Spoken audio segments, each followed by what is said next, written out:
Bom dia, boa tarde, boa noite, doutores. Não sei a hora que vocês estão assistindo. Aos que estão aqui conosco no Max Juris, nosso curso de resolução de questões, na plataforma YouTube de forma gratuita. Meu nome é André Dafico, trabalharei com os senhores questões de direito constitucional, matéria de uma densidade, de uma importância singular realmente para a prova. Nós estamos falando de uma matéria com 7 questões na sua prova. 7 questões. Isso realmente faz uma diferença enorme. Principalmente porque eu costumo brincar que constitucional é aquela matéria de fechamento. Quando você lá no administrativo fala, mas por quê? Quando você vai para o constitucional, fala, é porque lá precisava, Quando eu estou lá no tributário e eu penso, por exemplo, numa lei complementar, e eu penso, não poderia por medida provisória, quando eu estou lá no processo legislativo, eu falo, por isso que lá no tributário, por isso que lá no civil. Constitucional, matéria muito tranquila por quê? Porque ela apresenta uma sistematização lógica muito peculiar. A Constituição é extremamente lógica e nós trabalharemos alguns assuntos muito importantes, assuntos que já vêm sendo cobrados nas provas anteriores. Eu assevero para os senhores que dá sim para aprender, que dá para ter uma amplitude de conhecimento.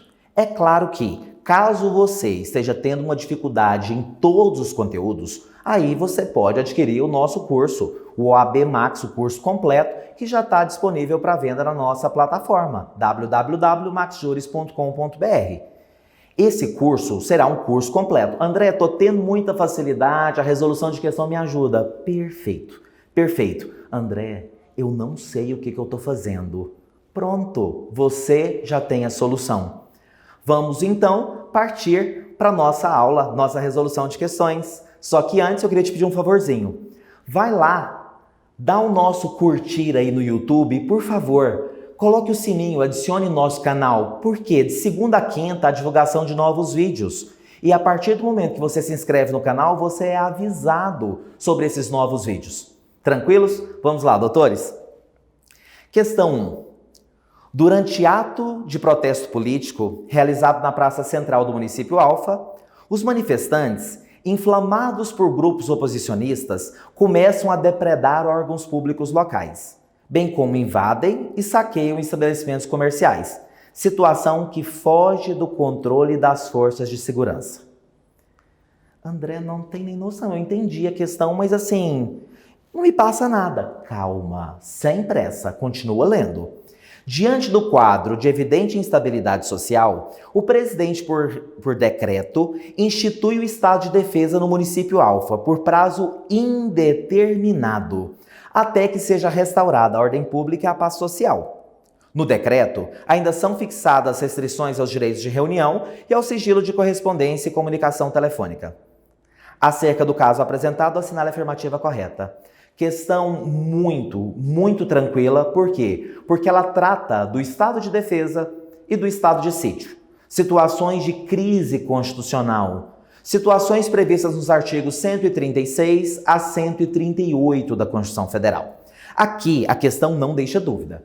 Se nós analisarmos, olha aqui comigo a questão. A própria questão te diz, o presidente, por decreto, institui o quê? Estado de defesa. Se é estado de defesa, eu já tenho que lembrar o quê? Estado de defesa é uma situação menos grave ou mais grave que o estado de sítio? Menos grave. A situação mais grave que nós temos no país, segundo a Constituição Federal, é de fato o estado de sítio.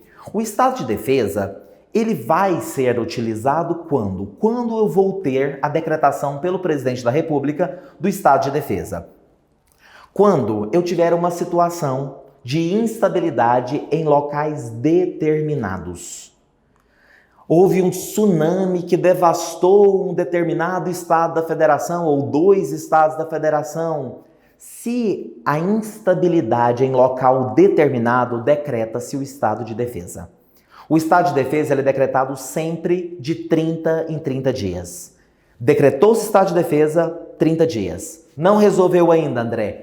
Prorrogar uma única vez. Não há possibilidade, a prova vai tentar te enganar e dizer que estado de defesa pode ser prorrogado quantas vezes? Não, mentira, é falso.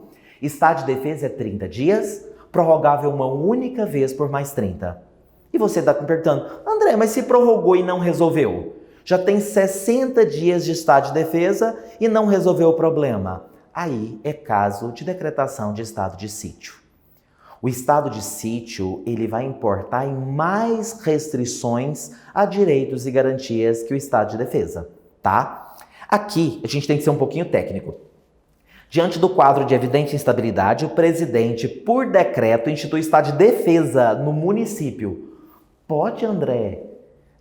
Estado de defesa em município? Claro que sim. Claro que sim, porque em local determinado, se o problema foi no município alfa, sem problema. Não confunda isso com intervenção federal.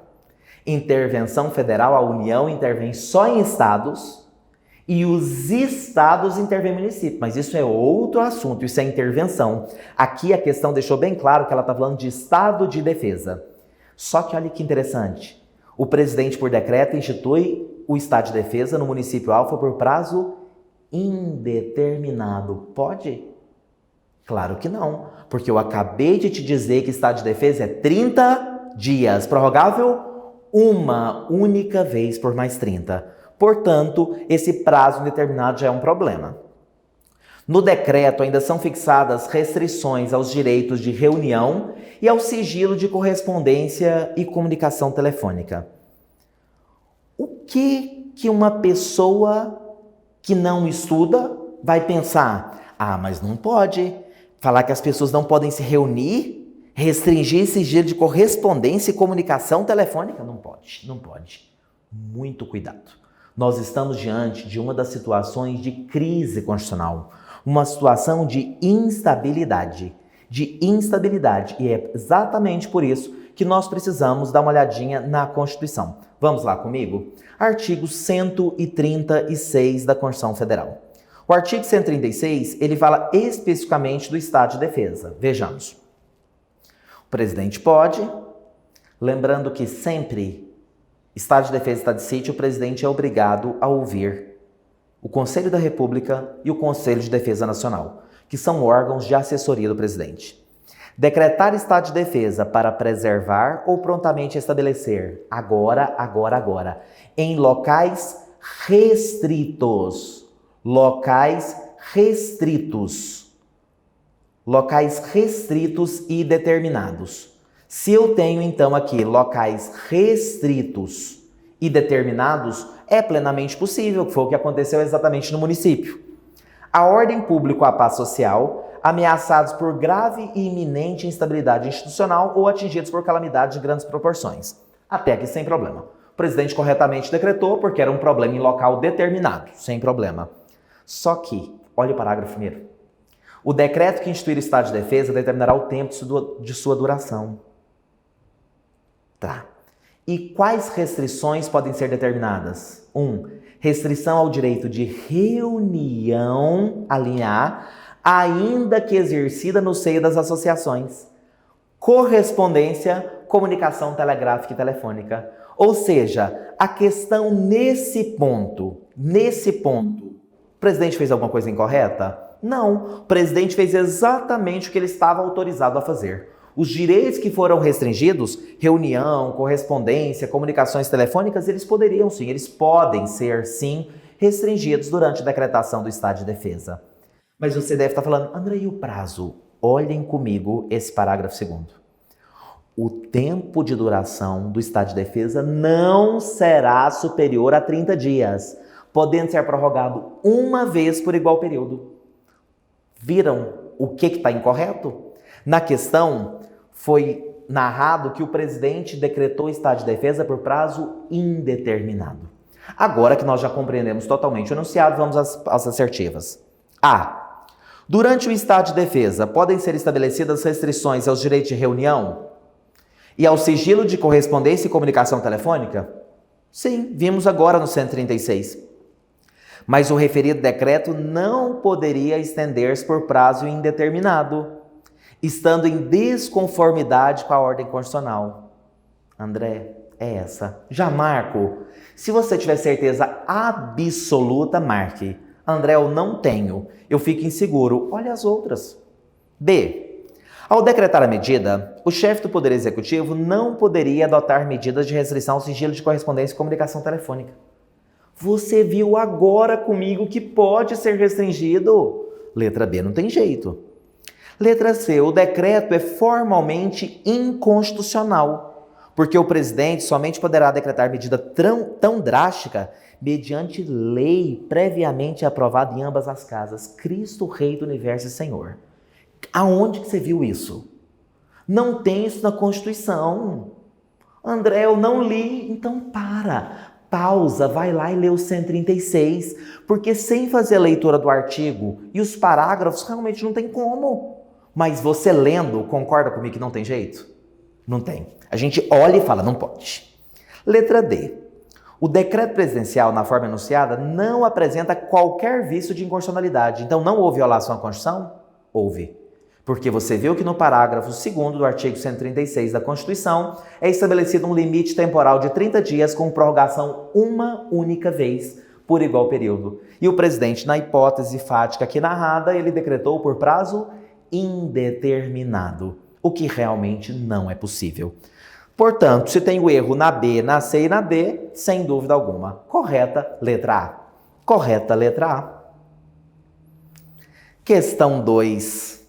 Ainda no mesmo assunto, exatamente porque eu queria que os senhores realmente firmassem esse entendimento.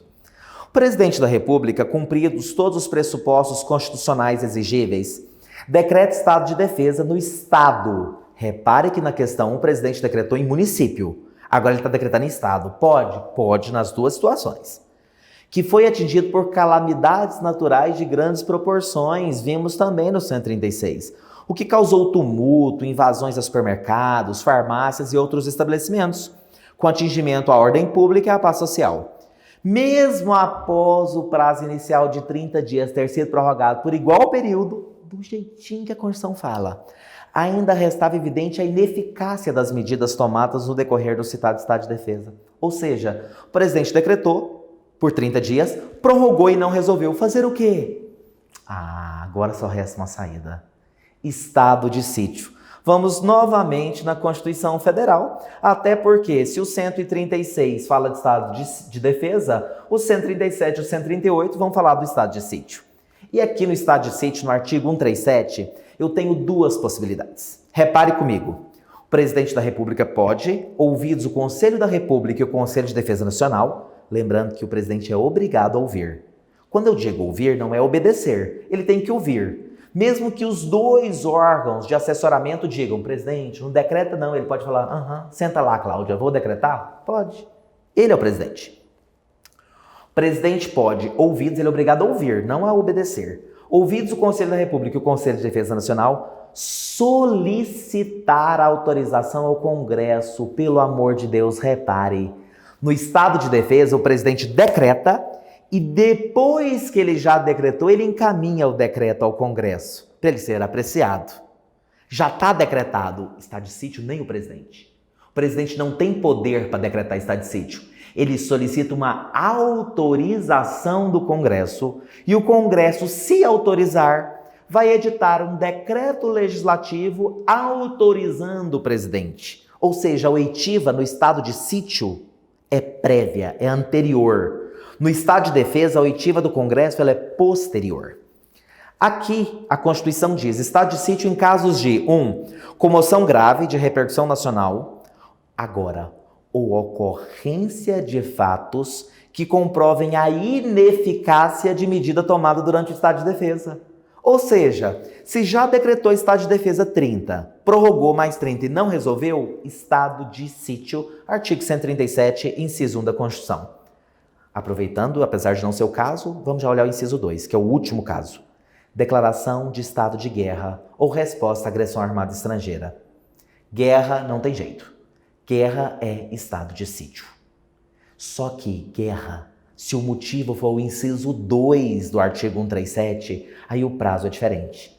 Porque se um determinado país declara guerra ao Brasil e essa guerra durar 3 anos, nós vamos ficar 3 anos em estado de sítio. Na hipótese do inciso 1, quando a instabilidade é no território nacional inteiro, ou quando eu tenho um local determinado, mas já decretou estado de defesa 30 mais 30 e não resolveu. Pode-se decretar estado de sítio, mas sempre de 30 em 30 dias. Não é por prazo indeterminado.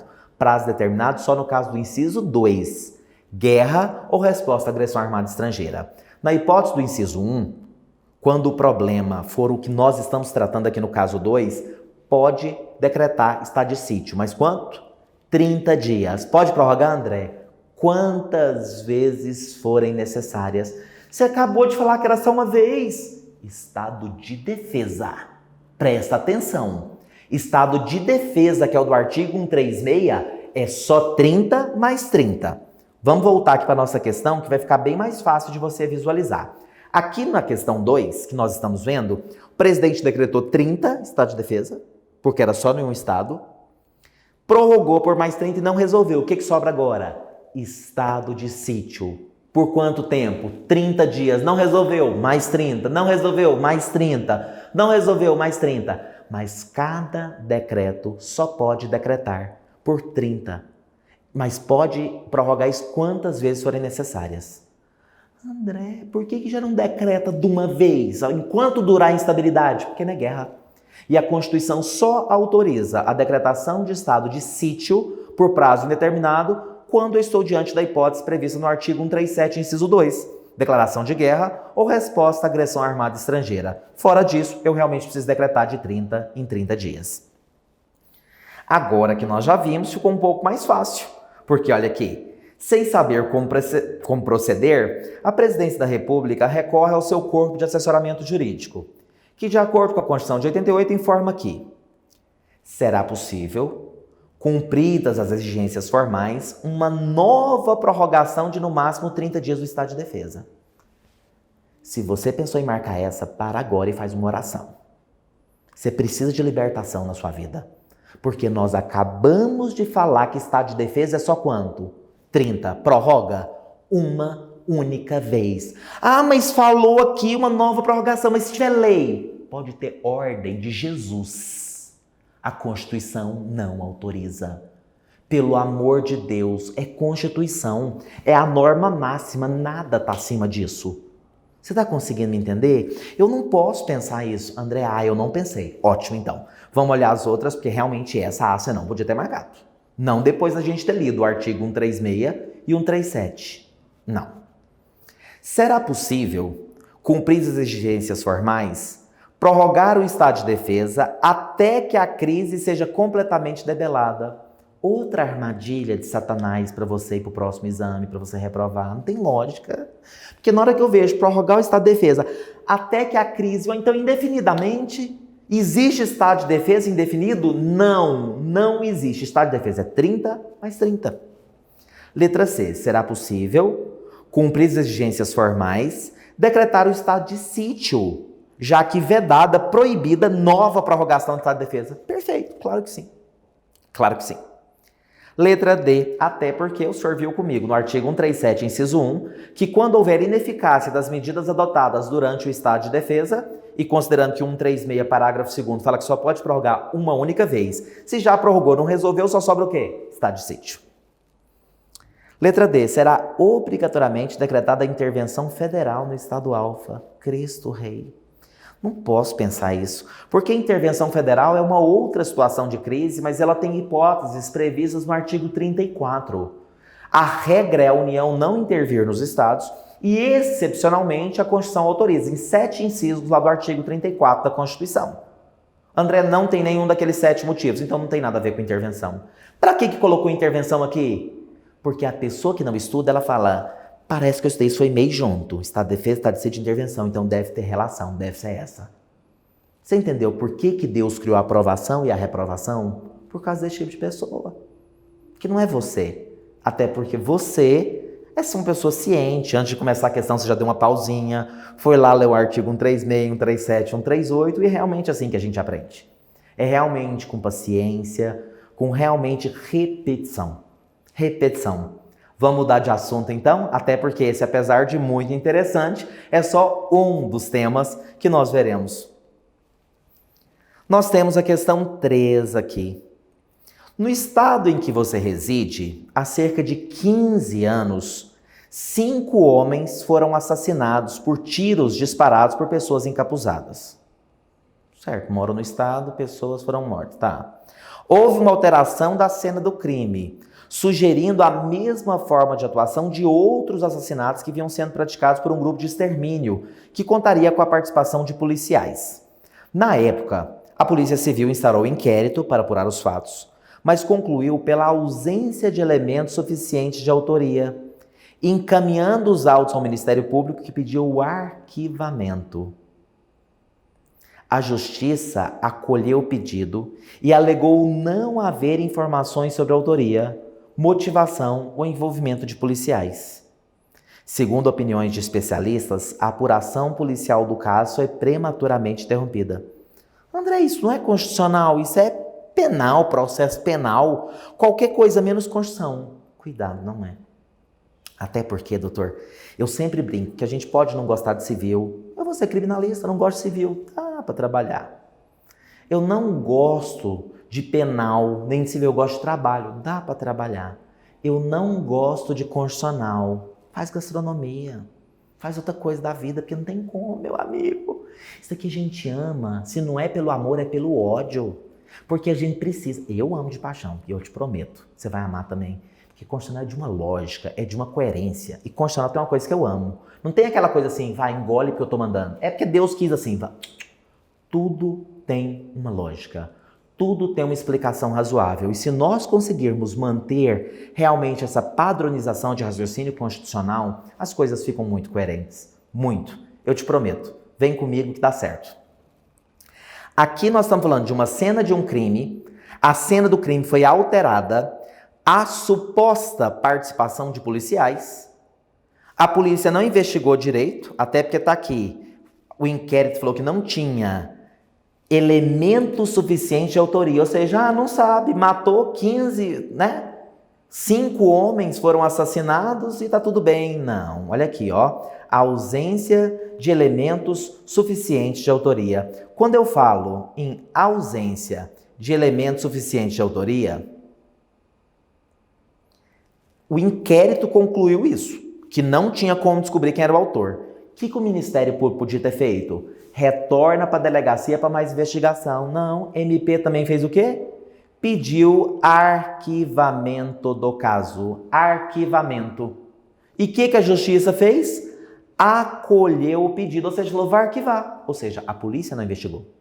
O Ministério Público não cumpriu o seu papel de designar o retorno dos autos da delegacia de polícia para aprofundamento das investigações e o Poder Judiciário simplesmente acolheu o pedido de arquivamento do MP e pronto, arquivado. Uai, os 5 homens foram assassinados, deixa para lá. Está ou não está havendo aí uma omissão, uma inércia, tanto da polícia, quanto do Ministério Público, quanto do Poder Judiciário? Sem dúvida. André, o que isso tem a ver com o constitucional? Tudo. Tudo. Exatamente porque o artigo 109, parágrafo 5º da Constituição Federal, ele traz uma hipótese, doutor, muito interessante, o chamado incidente de deslocamento de competência. Quando houver alguma omissão, havendo uma omissão, uma demora exagerada na apuração de algum crime em que tenha havido violação de direitos humanos, por isso esse instituto também é chamado de federalização dos crimes contra direitos humanos. Por que federalização? Tornar federal. Porque nesse caso, pense comigo, a Polícia Civil, estadual. Ministério Público, estadual. Poder Judiciário, estadual. Porque crime, salvo as hipóteses específicas do artigo 109 da Constituição, elas são de competência da Justiça estadual, havendo, portanto, atuação do MP estadual e da Polícia Civil daquele estado. Só que, aqui, olha aqui, vamos continuar lendo a questão para você me entender. A Polícia Civil teria deixado de realizar diligências imprescindíveis à elucidação da autoria do episódio. Manter o arquivamento do inquérito sem investigação adequada significaria ratificar, confirmar a atuação institucionalmente violenta de agentes de segurança pública e, consequentemente, referendar grave violação de direitos humanos. Apareceu crime, direitos humanos, tem que vir na sua cabeça na hora. 109, parágrafo 5º, incidente de deslocamento de competência. Para a hipótese narrada, como advogado de uma instituição de direitos humanos, assinale a opção processual prevista pela Constituição da República. Vamos lá no texto constitucional, porque é realmente impossível nós realmente pensarmos sem termos lido o Instituto. O artigo 109, parágrafo 5º, ele diz pra gente: nas hipóteses de grave violação de direitos humanos, o Procurador-Geral da República... André, quem que é esse homem? O Procurador-Geral da República, ele é o chefe do Ministério Público da União. Ele é o chefe do Ministério Público da União. Nós temos dois tipos de Ministério Público no país, segundo o artigo 128 da Constituição. O Ministério Público da União, cujo chefe é o Procurador-Geral da República, e cada estado tem o seu Ministério Público estadual, certo? Cujo chefe é o Procurador-Geral de Justiça. Aqui nós estamos falando de Procurador-Geral da República, chefe do Ministério Público da União, ou seja, ele é chefe do Ministério Público Federal, chefe do Ministério Público do Trabalho, Ministério Público Militar do Distrito Federal e Territórios, com a finalidade de assegurar o cumprimento de obrigações decorrentes de tratados internacionais de direitos humanos dos quais o Brasil seja parte. Poderá suscitar, ou seja, o Procurador-Geral da República, ele pode suscitar perante o STJ, em qualquer fase do inquérito ou processo, incidente de deslocamento de competência para a Justiça Federal. Como assim, André? Na hipótese que nós estamos analisando, nós estamos diante de uma polícia que não investigou direito, de um Ministério Público frouxo que pediu arquivamento sem pedir o retorno para investigações e de um Poder Judiciário omisso que simplesmente deferiu o pedido de arquivamento formulado pelo MP. Está ou não está havendo violação a direitos humanos? Claro que está. Está havendo uma omissão de todos os agentes envolvidos na investigação daquele crime. Por isso que o Procurador-Geral da República, ele pode ir lá no STJ retirar aquele crime da competência da Justiça Estadual e jogar na Justiça Federal. André, isso mudaria o quê? Quem investigaria não seria mais a Polícia Civil, mas a Polícia Federal. Quem atuaria não seria o Ministério Público Estadual, mas o Ministério Público Federal. E quem julgaria não seria um juiz estadual, seria um juiz federal. Nós deslocaríamos a competência da Justiça Estadual para a Justiça Federal. Aqui, a pergunta fala de uma consulta. Como advogado de uma instituição, qual a opção processual prevista pela Constituição? O MPF, Ministério Público Federal, deve ingressar com a ação diretamente no STF para assegurar o direito de acesso à justiça? Se foi o próprio Ministério Público Estadual que pediu o arquivamento, o que o Ministério Público vai pedir no STF? Não tem previsão, isso é invenção. Isso é para pegar o taioba. Taioba é aquela pessoa que cai na cilada. Por quê? Porque ele é dominado pela preguiça. Não é o seu caso. Está repreendido. Letra B. Eu acho tão bom que eu falo essas coisas. Tem gente que pergunta assim, André, você é evangélico? Gente, eu não sou evangélico, mas eu acho que eu falo mais de Deus que evangélico. Porque eu falo, isso é coisa satânica, porque não pode, porque Deus gosta de Constituição, Deus sabe a Constituição inteira, tá doido? O advogado, letra B, o advogado deve apresentar pedido de avocatória no STJ, a fim de que se garanta a continuidade das investigações. Essa questão é feita por psicopata. Porque o psicopata pensa como avocatória, eu já ouvi esse nome alguma vez. O que significa? Não lembro. Mas esse nome é bonito, eu gostei, é chique. É a letra B. Doutor, pense comigo. Não precisa de um raciocínio complexo. A Polícia Civil não investigou, o Ministério Público pediu arquivamento e a Justiça determinou o arquivamento, ou seja, está arquivado. Como que vai pedir para continuar a investigação? Não tem como continuar a investigação? Vai ter como continuar a investigação? Não tem. Vamos ver as outras. Letra C. O Procurador-Geral da República deve suscitar perante o STJ incidente de deslocamento de competência para a Justiça Federal. Ah, André, quem leu o 109, parágrafo 5º não erra. E você tem que ficar atento com isso.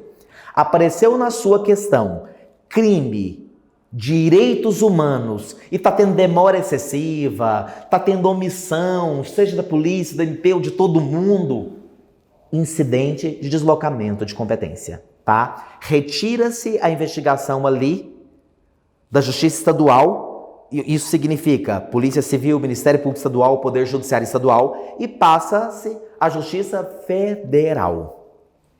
A letra D também é para doido, olha aqui. O advogado deve ajuizar a ação competente junto à Corte Interamericana de Direitos Humanos.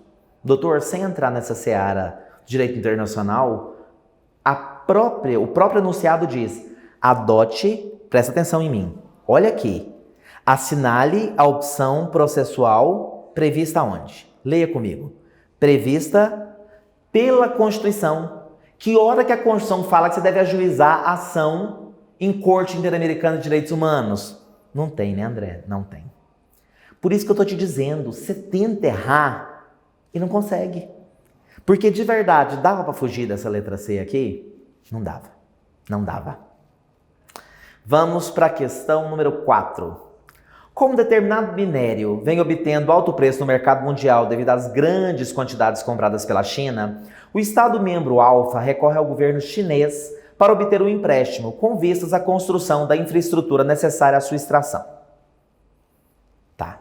O Estado-membro recorreu à China e pediu empréstimo. Tá bom.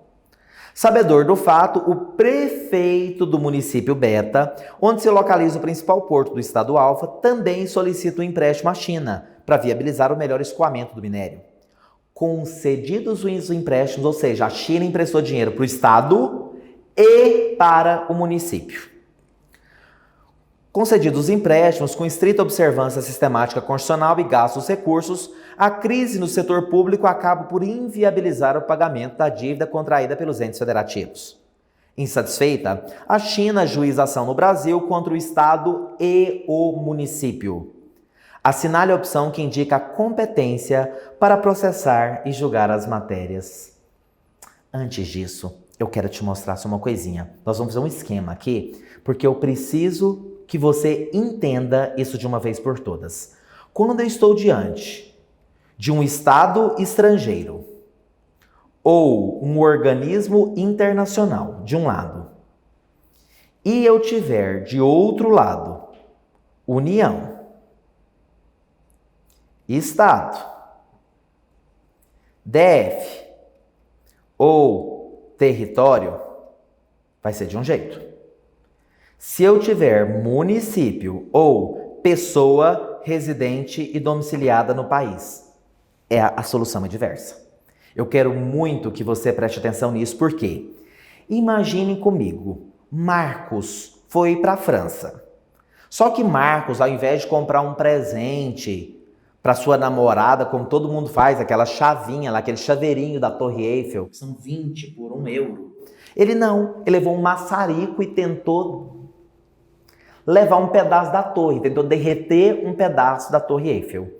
Agora a França ajuizou ação contra Marcos. França é Estado estrangeiro? É. Qualquer outro país é um Estado estrangeiro. Ou organismo internacional, Cruz Vermelha, União Europeia, ONU.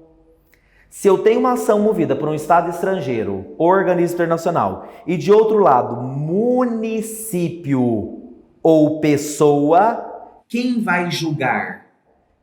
Essa ação mesmo, França contra Marcos, ela vai ser julgada onde? Justiça Federal. Artigo 109, inciso 2 da Constituição Federal. André, eu não confio em você, nem eu. Vamos lá.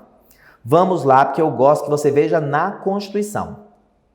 O artigo 109 diz: aos juízes federais, ou seja, primeiro grau, aos juízes federais compete processar e julgar as causas entre Estado e estrangeiro, organismo internacional, e, de outro lado, município ou pessoa domiciliada ou residente no país. Você notou que na hipótese, na questão que nós estamos analisando, a China emprestou dinheiro para o Estado e para o município. Por esse artigo 109, inciso 2, já percebeu que a ação que a China vai mover contra o município, essa ação vai ser ajuizada onde? Na Justiça Federal. Artigo 109, inciso 2. Ah, André, agora ficou um pouco mais fácil. Mas você colocou um risco bem aqui, você viu? Vi. Porque se for contra União, Estado, DF ou território, a ação não vai ser julgada na Justiça Federal. Essa vai ser uma ação de competência originária do Supremo Tribunal Federal. Artigo 102, inciso 1, a linha E de eu vou passar. Vamos lá comigo. André, como você sabe que o Supremo é 102? Uai, o único artigo da Constituição que fala as competências do Supremo é o 102. Ah, mas não está no 102, então é qualquer coisa, menos o Supremo. Menos o Supremo. O artigo 102, ele diz: compete ao Supremo Tribunal Federal, principalmente a guarda da Constituição, cabendo-lhe ainda, inciso 1, processar e julgar, presta atenção nessa palavra aqui, ó. Originariamente. Processar e julgar originariamente. Se é competência originária, o que te lembra a palavra origem? Começa lá. Mas já vai começar no STF? É, por isso que está escrito, processar e julgar originariamente. Nós temos aqui a linha E que diz: o litígio entre Estado estrangeiro ou organismo internacional e a União, Estado, DF ou território. Ah, André, agora tudo ficou claro. Porque agora você está me mostrando aqui, realmente, se for Estado estrangeiro, organismo internacional de um lado, e de outro for União, Estado, DF ou território, STF. Então a ação já vai começar no STF? Porque nós lemos agora no 102, inciso 1, que compete ao Supremo processar e julgar originariamente. Ah, mas só recurso. Recurso não é origem. Que ninguém começa em recurso. Imagina, você nunca fez a prova do AB, quer recorrer de quê? Do que eu não fiz. Não tem jeito. Não tem jeito. Competência originária não tem nada a ver com recurso, é origem. As coisas começam lá. E se for contra município ou pessoa, vai ser quem? Justiça Federal, 109, inciso 2. Portanto, aqui, a China emprestou para o Estado e para o município. A China vai querer cobrar. Vai, André? Olha aqui comigo. Insatisfeita, a China juíza no Brasil. A China juíza ação no Brasil contra o Estado e o município. Assinale a opção que indica a competência para processar e julgar as matérias. Confessa para mim. Você já não respondeu? Ação China, que é Estado estrangeiro, contra Estado, se for União, Estado, DF ou território, começa onde? STF. 102, inciso 1, a linha E, STF. E a ação China, Estado estrangeiro, contra município. Ah, se for contra município ou pessoa residente domiciliada no país, quem julga? Justiça Federal, artigo 109. Agora, André, ficou tranquilo. Vamos lá, então. Letra A. Supremo Tribunal Federal nos dois processos? Vamos terminar. Posto que a presença da China no polo ativo obriga que a Corte Suprema seja responsável pela solução dos dois litígios. Quem vai por lógica marca essa. Por isso que quem tem muita lógica faz que curso? Matemática. Você fez direito. Para de loucura. Seu negócio é leitura, não é lógica. Letra B. Supremo Tribunal Federal na relação jurídica entre a China e o Estado. Perfeito. E o STJ na relação entre China e o município. Nós falamos em STJ?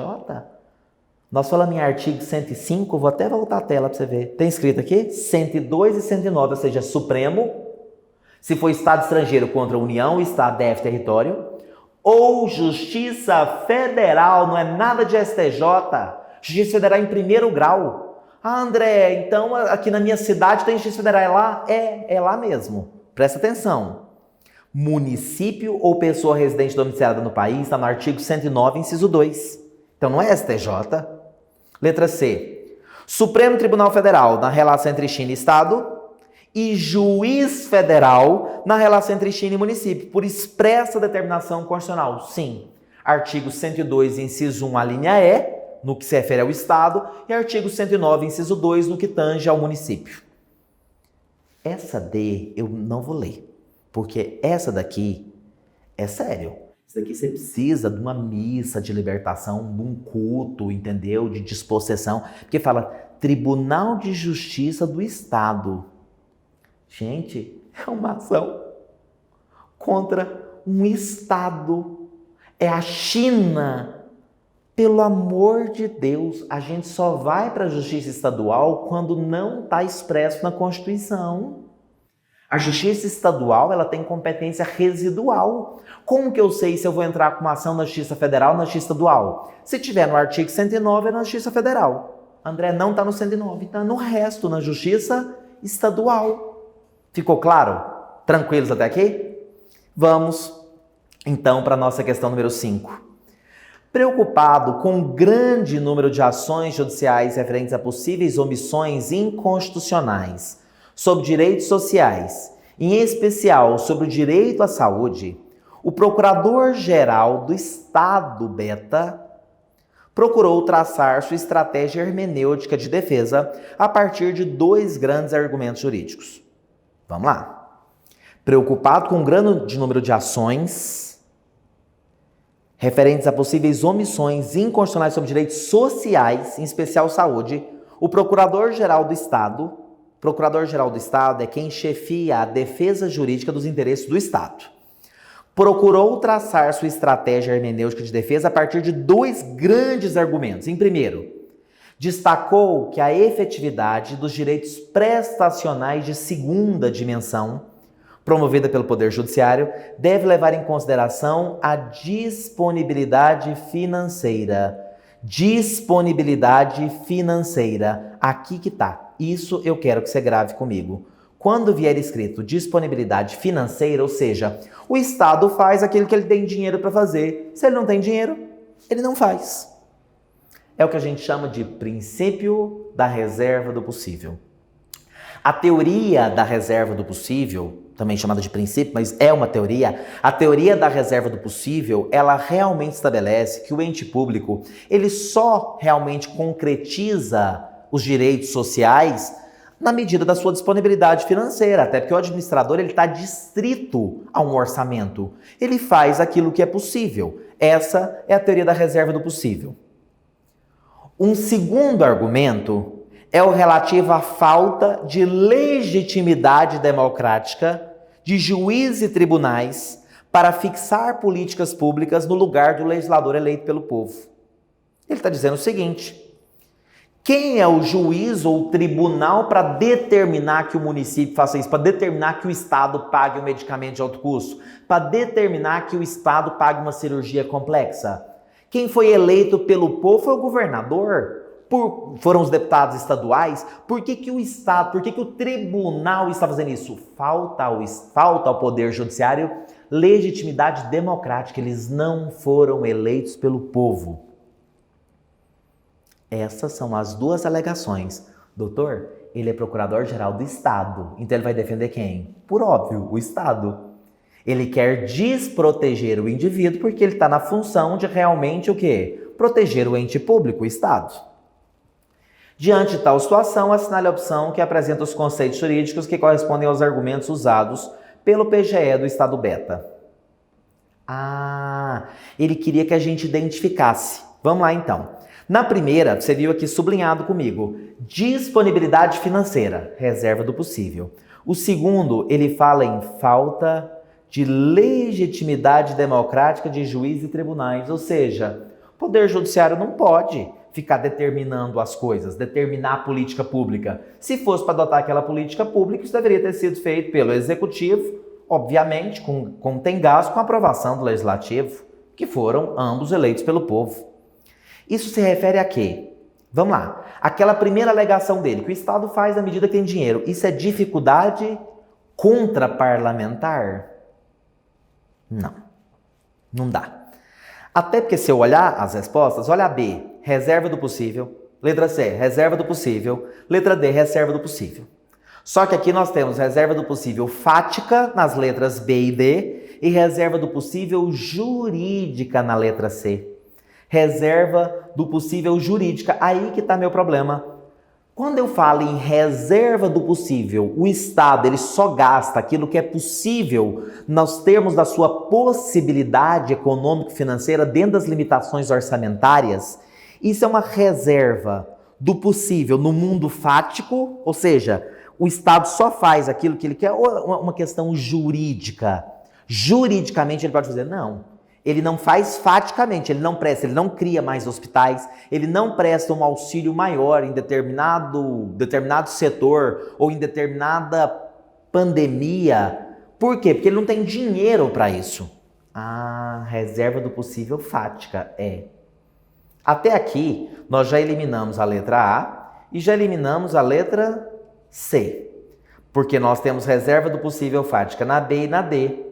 Só que tem aquela segunda alegação, que o procurador-geral alegou que os juízes e tribunais eles não têm legitimidade democrática. E aqui que tá. Isso tem a ver com o quê? Separação dos poderes? Ou isso tem a ver com reserva de plenário? Olha o nome. Reserva, porque está reservado para o plenário. O que isso tem a ver com faltar legitimidade para juízes e tribunais? Quando a questão trouxe que os juízes e tribunais, como eles não foram eleitos pelo povo, eles não têm legitimidade democrática para determinar a adoção das políticas públicas, sobretudo em saúde. Isso tem a ver com separação dos poderes. Legislativo legisla, executivo executa, judiciário julga. Só que havendo omissões de quaisquer dos poderes, quem tem a obrigação, a fim de garantir a efetividade do texto constitucional, de adotar o que for necessário, o Poder Judiciário. O Poder Judiciário. Por isso, doutor, que nós falamos em separação dos poderes. André, mas o Judiciário está sendo arbitrário. Ele está cumprindo o que está autorizado pela Constituição Federal. Ele é o guardião da Constituição. Ah, então não precisa de Constituição. Doutor, quando eu vejo alguém falando em fechar o Supremo, é mais ou menos quando você vai ao médico e o médico fala para você assim, olha, você está com câncer no fígado, Marcos. Você fala, tira fígado. Quem precisa de fígado? Não estou com raiva desse fígado. Tira ele. Ninguém vive sem fígado. Não tem como. Isso faz parte da existência de todo o Estado organizado. Isso é inerente à ordem constitucional. Impossível. Por isso que nós temos como correta aqui na questão 5, letra B de bola. Reserva do possível fática e separação dos poderes. Antes de nós encerrarmos esse bloco, nós vamos fazer a questão 6, uma questão um tanto quanto generosa. Generosa por quê? Porque fala de ação popular. Ação popular, aquele instrumento de democracia direta previsto no inciso 73 do artigo 5º da Constituição Federal. Ação popular é a ação proposta por qualquer cidadão para anular ato lesivo à moralidade administrativa, ao patrimônio público, ao meio ambiente, ao patrimônio histórico, artístico, paisagístico, qualquer dessas violações. André, mas isso parece coisa de Ministério Público. E é. Só que o Ministério Público ele tem uma ação que ele, Ministério Público, pode entrar. E que eu, cidadão, não posso, que é a ação civil pública. Mas a Constituição dá a todos nós, cidadãos brasileiros, o poder de que nós diretamente venhamos a pleitear perante o Poder Judiciário a anulação de algum ato lesivo aos interesses da administração, aos interesses que estão previstos no inciso 73 do artigo 5º. Aqui, olha o tanto que a questão é tranquila. Questão 6.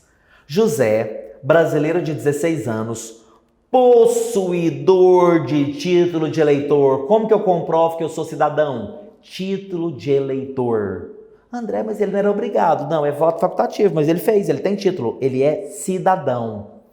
E no pleno gozo dos seus direitos políticos, identifica com provas irrefutáveis ato lesivo do presidente da República que atenta contra a moralidade administrativa. O José, de 16 anos, cidadão, porque ele tem título de eleitor, identificou ato do presidente da República que viola a moralidade administrativa. Com base no fragmento acima, assinale a opção que se coaduna com o Instituto Jurídico da Ação Popular. André, eu li já o inciso 73 do artigo 5º. Eu sei, parabéns. Você fez muito bem, porque isso te ajuda a identificar. Mas isso não vai te ajudar nessa questão. Por quê? Porque nós temos a Lei 4717, Lei 4717, que é a Lei da Ação Civil Pública. A Lei 4717, ela regulamenta a ação civil pública. E aqui, doutor, a pergunta foi muito interessante, porque ele diz: assinale a opção que se coaduna com o Instituto Jurídico da Ação Popular. José, desde que tenha assistência...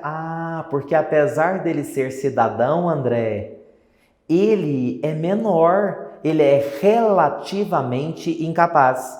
E sendo relativamente incapaz, em tese ele teria que ser o quê? Assistido. Não tem. André, mas o Código de Processo Civil, nós estamos acima, anos-luz acima de qualquer lei. Nós estamos falando de Constituição. E a Constituição diz que qualquer cidadão é parte legítima. É parte legítima. Por isso que José, ele pode, sem assistência, sem estar assistido por um dos seus genitores, ele é sim parte legítima para propor ação popular em face do presidente da República. Sim. Agora a questão é, qual é o órgão para julgar? Porque a letra A já não deu, porque ela diz desde que tem assistência. A B deu, porque ela diz José, ainda que sem assistência, é parte legítima. Só que aqui diz na letra B, perante o juiz natural de primeira instância. Então, se o José mora na cidade de Goiânia, ele pode ajuizar na Justiça Federal aqui em Goiânia uma ação contra o presidente da República? Uma ação popular? Não, André, porque se for o presidente... É ação popular. Tem lei própria, lei especial. A letra C também está tranquila. José, ainda que sem assistência, é parte legítima para a procuração popular, sim. Perante o STF. José não é parte legítima, não. A letra D a gente já despreza. A letra C pode ser. A letra A também nós já vimos que não, porque a Constituição fala que basta ser cidadão. Nós estamos entre a B e a C. A B e a C, na primeira parte, dizem a mesma coisa. A única diferença é que a letra B diz que quem vai julgar essa ação é o juiz de primeira instância, juiz natural de primeira instância, e a letra C diz que é perante o Supremo. O que eu te disse agorinha? Tudo que for Supremo Tribunal Federal tem que estar previsto aonde? Artigo 102 da Constituição. Me mostra aqui no artigo 102 aonde que está escrito ação popular contra o presidente da República que vai ser julgado no STF. André, não tem. Li todos os incisos do artigo 102, não tem. Por que não é lá? Porque se fosse um Supremo Tribunal Federal, estaria aqui no texto constitucional. Estaria. A Lei 4717, ela não traz regra especial de competência. Portanto, mesmo o réu, o polo passivo dessa relação jurídico-processual sendo o presidente da República, quem julga? Juiz natural de primeira instância. Correta, letra B. Doutores, voltamos no próximo bloco, continuando as questões. Grande abraço, até agorinha.